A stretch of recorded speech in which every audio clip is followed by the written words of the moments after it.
كيضرني خاطري ملي كنتوصل برسالات من عند امهات اللي تيكونوا حاسين براسهم في رمضان في هذا الشهر الفضيل مقصرين، لان عندهم تربيات، لان عندهم وليدات صغار، لان عندهم مسؤوليات، لانهم بوحدهم يديهم الله يكون لهم في العوان، ما عندهمش العوين اتسيتيرا، كيحسوا براسهم مقصرين وتيأثر عليهم هذا الشيء بواحد الطريقه اللي هي كبيره.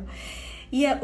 يا حبيبه يا غزاله يا فنه، هذا الميساج ليك وتنقول لك برافو عليك وعلى الشجاعه ديالك، وبرافو عليك على ترابيك، وبرافو عليك لانك احسن في العالم، وبرافو عليك لان ربي سبحانه وتعالى مادام حملك هذه المسؤوليه تراك قاده بها وقاده بوليداتك، وان شاء الله تؤجرين بتتخ بلوس كو هذوك الاخرين اللي كيكونوا يعني كيديروا التراويح ديالهم والصلاه والقيام وكل شيء والصيام على احسن وجه.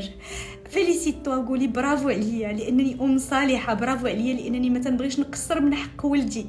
راه الله سبحانه وتعالى عطاك هذه الرخصه، وكوني على يقين انه بلوس لو طون باس وما حد سنوات كتزاد والوليدات كيكبروا، وان شاء الله غادي تشوفا تغاتخابي، وان شاء الله غادي تلحقي داك الوقت كامل اللي كيبان لك انه ضاع، ولكن اجرتي عليه وهنيئا لك، احبك في الله.